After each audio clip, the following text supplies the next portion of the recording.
semuanya, selamat datang di program Lagi Rame nih. Tempat kita ngebahas isu-isu panas, tajam dan seringkali gak sering dibahas. Saya Pulnetia Kanti dan kali ini kita akan ngomongin sesuatu yang sering kita lewatin, tapi mungkin jarang dipikirin, yaitu jalan tol. Iya, infrastruktur yang selama ini disebut-sebut sebagai simbol kemajuan ekonomi, ternyata nggak semuanya berjalan mulus. Ada fakta menarik yang bahkan agak ironis. Nah, ternyata ada 21 ruas tol di Indonesia yang trafiknya di bawah 50% dari asumsi awal. Jadi ini artinya separuh dari kapasitas yang diproyeksikan aja belum tercapai. Padahal semua tol ini sudah beroperasi penuh.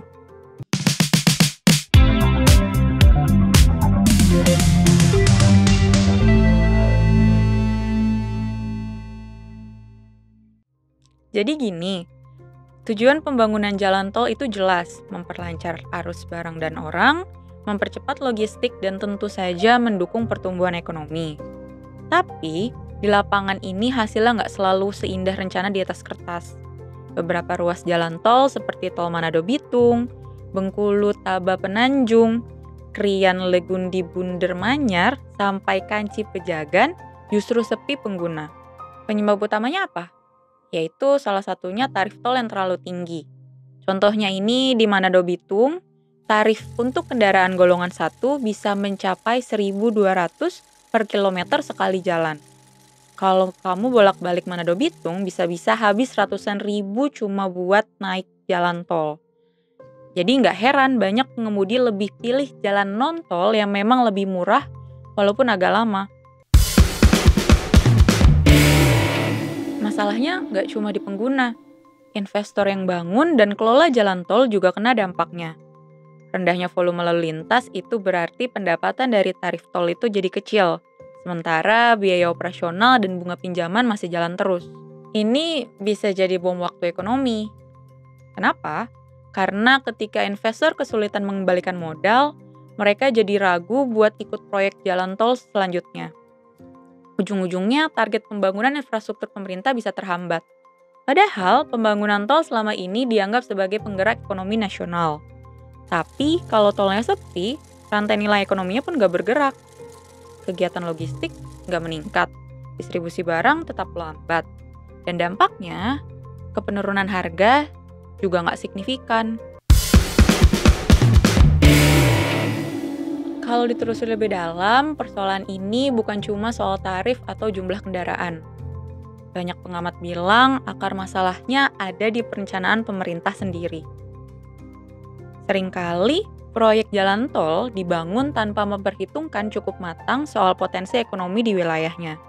Ada daerah yang secara politik atau geografis dianggap penting, tapi secara bisnis belum punya basis aktivitas ekonomi yang kuat. Akibatnya, tol jadi lebih dulu daripada aktivitas ekonominya. Selain itu, koordinasi antar lembaga juga masih lemah. Badan Pengatur Jalan Tol atau BPJT di bawah Kementerian PUPR misalnya, dinilai kurang tegas dalam mengawasi kinerja dan kelayakan proyek. Audit menyeluruh sebenarnya juga dibutuhkan, bukan untuk mencari siapa yang salah, tapi untuk memastikan investasi besar ini benar-benar memberi manfaat ekonomi. Padahal kalau kita lihat dari konsep awalnya, banyak tol ini dibangun dengan tujuan mendukung aktivitas logistik nasional. Jadi harusnya jalan tol bukan cuma jalan cepat buat mobil pribadi, tapi juga jadi tulang punggung rantai pasok barang antar wilayah. Namun, fakta di lapangan justru menunjukkan sebaliknya. Logistik belum banyak beralih ke jalur tol karena biaya tetap tinggi. Dan akses ke kawasan industri belum terintegrasi dengan baik. Artinya, infrastruktur fisik sudah ada, tapi ekosistem pendukungnya belum siap.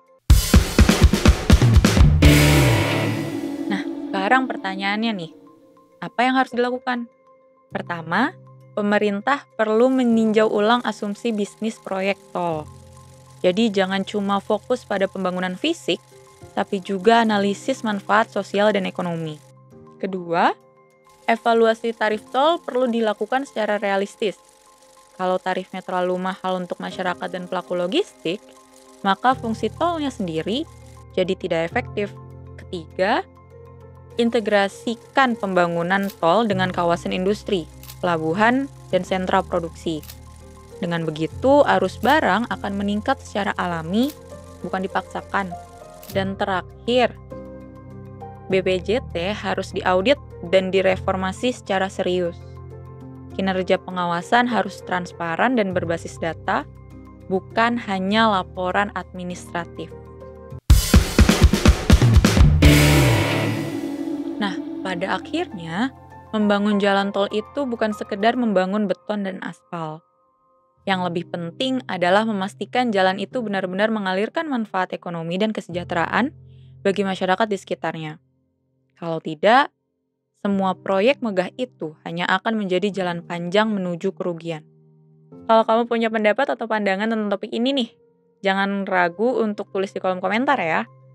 Dan jangan lupa untuk like dan subscribe supaya kamu nggak ketinggalan episode-episode menarik lainnya. Saya Pulna Kanti, sampai jumpa di episode selanjutnya. Tetap kritis, tetap waras.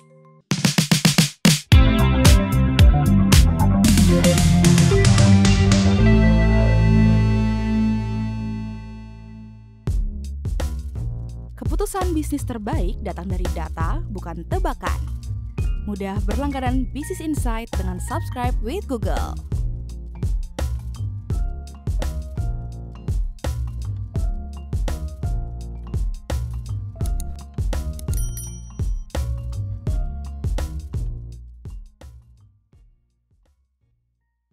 Download aplikasi Kontan sekarang di App Store atau Play Store.